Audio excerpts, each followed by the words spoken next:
Salam sejahtera dalam kasih Kristus. Jumpa lagi dengan saya dalam menjawab pertanyaan MTPJ Gemim tanggal 26 Januari sampai tanggal 1 Februari tahun 2025. Topik bahasan kali ini mengajak kita menggali teks dalam memahami tema saat hidup berdiakonialah, berpijak dari Lukas pasal 16 ayat 19 sampai ayat yang ke-31.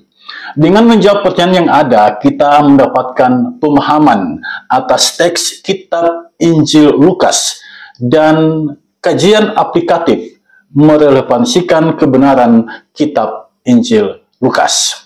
Saudara sekalian, sekarang saya mengajak kita melihat 3 pertanyaan yang ada. Yang pertama, apa yang dapat kita pahami tentang tema saat hidup berdiakonialah menurut perikop Lukas pasal 16 ayat 19 sampai ayat yang ke-31.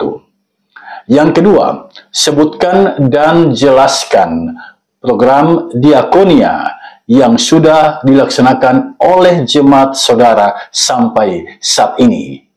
Yang ketiga, daftarkan tantangan dan solusi dalam melaksanakan program diakonia untuk membantu saudara-saudara kita yang membutuhkan pertolongan. Itulah 3 pertanyaan yang diajukan di sini, dan sekarang mari kita bahas satu persatu. Yang pertama, apa yang dapat kita pahami tentang tema saat hidup berdiakonialah menurut perikop Lukas pasal 16 ayat 19 sampai ayat yang ke-31. Saudara sekalian, saat hidup berdiakonialah merupakan sebuah tema bernada anjuran atau himbauan agar jemaat memanfaatkan waktu yang ada untuk berdiakonia. Kata diakonia merupakan kata dalam bahasa Yunani artinya pelayanan, merujuk pada berbagai bentuk pelayanan dan pertolongan. Pelayanan dan pertolongan itu dalam lingkup gereja dapat berbentuk pengajaran Alkitab, pemberian perbekalan dan keuangan kepada mereka yang membutuhkan, serta kunjungan terhadap mereka yang sakit, lanjut usia, dan mereka yang mengalami kesusahan hidup. Nah, kitab Injil Lukas merupakan kesaksian dari Lukas, seorang yang berkebangsaan Yunani, sahabat dari Rasul Paulus. Lukas ini berprofesi sebagai seorang tabib, atau dalam konteks kita sekarang, profesinya adalah seorang dokter. Nah, kitab ini ditulis tahun 60 sampai tahun 63 Masehi. Lukas menulis kitab Injil ini dengan maksud menolong para pembacanya untuk memahami iman Kristen. Memahami iman Kristen dengan lebih baik lagi, dengan menceritakan tentang kehidupan, pelayanan, dan pengajaran Yesus. Hal ini sangat penting sebab jemaat yang menerima kitab Injil ini pada zaman Lukas sedang mengalami banyak persoalan. Di antaranya, krisis pengharapan akan parusia atau kedatangan Yesus Kristus kembali. Jadi di zaman itu ada orang-orang tertentu yang mempersoalkan kapan Yesus datang kembali. Dia sudah berjanji, lalu kapan dia datang? Nah, yang semacam ini membuat jemaat mengalami krisis pengharapan akan parusia. Sementara itu, ada banyak orang kaya yang masuk Kristen dan menimbulkan masalah dengan tabiat mereka, ya, yang egois dan tamak. Nah, ini masalah yang sedang dihadapi oleh penginjil Lukas. Dari sini kita paham penceritaan Lukas tentang orang kaya dan Lazarus dalam kitab Injil Lukas pasal 16 ayat 19 sampai ayat yang ke-31. Ini tentu saja merupakan kisah yang mengejutkan orang kaya di zaman itu. Sebab dalam cerita ini, orang kaya disebutkan menderita di alam maut setelah mereka mati. Nah, sebaliknya Lazarus yang miskin bahagia. Dia berada di pangkuan Abraham. Dari perumpamaan yang ditulis oleh Lukas ini, Lukas sesungguhnya sedang mengajak jemaat untuk mengevaluasi diri. Salah satu hal yang perlu dievaluasi adalah cara hidup mereka. Sebagai pengikut Yesus Kristus, cara hidupnya harus berbeda dengan cara hidup dunia. Mereka tidak boleh egois, sebab mereka adalah pengikut Yesus Kristus. Mereka tidak boleh hanya memikirkan kepentingan diri sendiri. Mereka jangan menutup mata dengan sesamanya. Kepekaan sosial dan tindakan kasih bagi sesama harus nampak melalui kehidupan mereka. Nah, dalam perumpamaan orang kaya dan Lazarus yang miskin, terlihat kehidupan yang kontras. Si kaya berpakaian mewah, Lazarus berpenampilan pengemis. Si kaya makan enak, si Lazarus menunggu makanan yang jatuh dari meja si kaya. Si kaya tidak menganggap kehadiran Lazarus. Dia membiarkan begitu saja ketika anjing-anjing menjilati borok Lazarus. Dalam keseharian hidup, si kaya ini peduli dengan anjing-anjingnya, memberi makan anjing-anjingnya, tetapi Lazarus yang miskin luput dari perhatiannya. Dia tidak peduli dengan Lazarus. Itulah kehidupan yang kontras di dunia. Namun setelah mati, setelah si kaya dan Lazarus ini mati, kehidupan mereka pun terlihat kontras, tetapi sebaliknya. Lazarus hidup senang bahagia di pangkuan Abraham, di sorga, sedangkan si kaya menderita di alam maut, di dalam nyala api, yang disebutkan oleh Lukas tempat penderitaan. Nah, inilah dua sisi kehidupan yang Lukas tunjukkan kepada kita. Ibarat nonton film, penonton disuguhkan akhir kisah yang berbeda.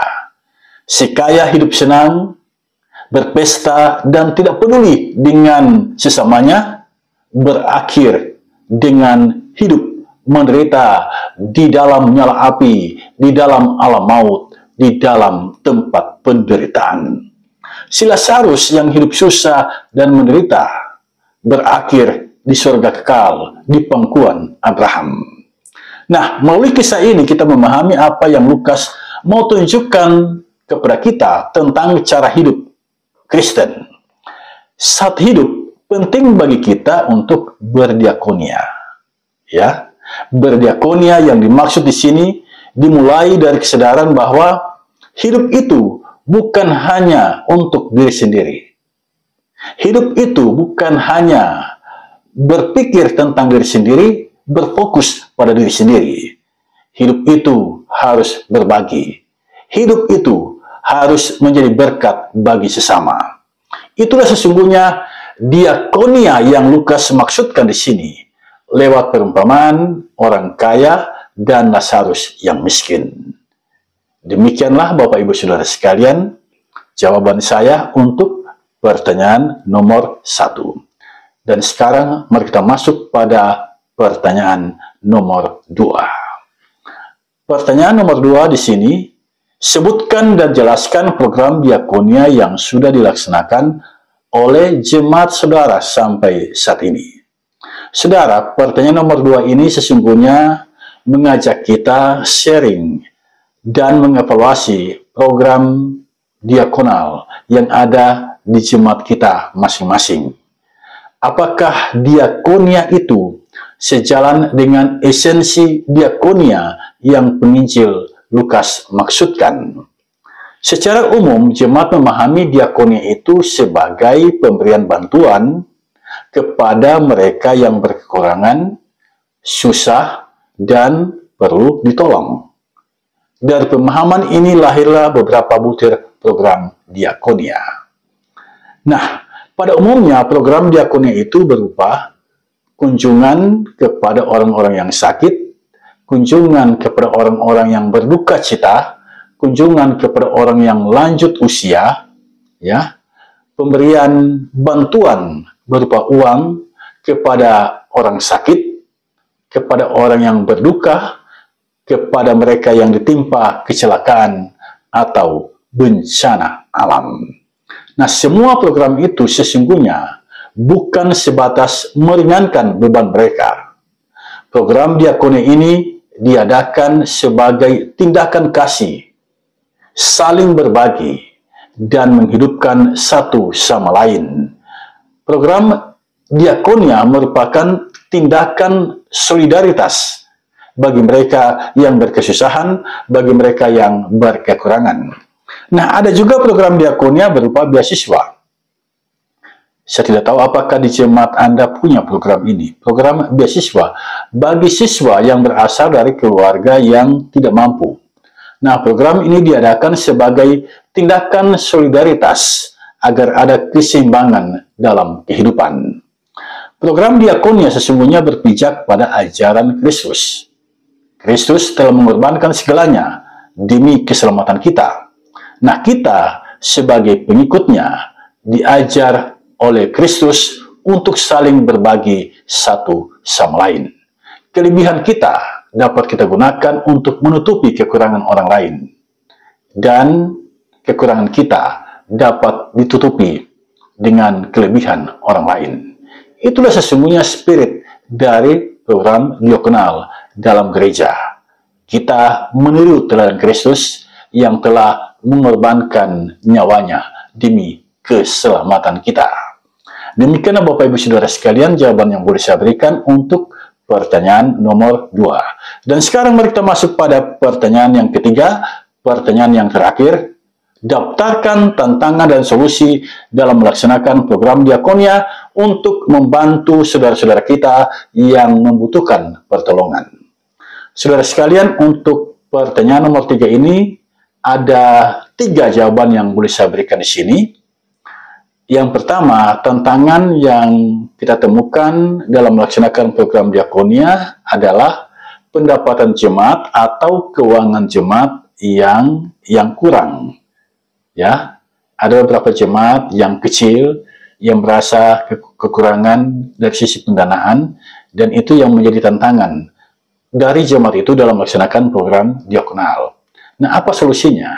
Solusinya menggerakkan jemaat itu untuk melibatkan diri secara optimal, bahu-membahu. Apa yang ada pada mereka yang dapat dibagikan itu dikumpulkan dan dibagikan kepada yang berhak menerimanya.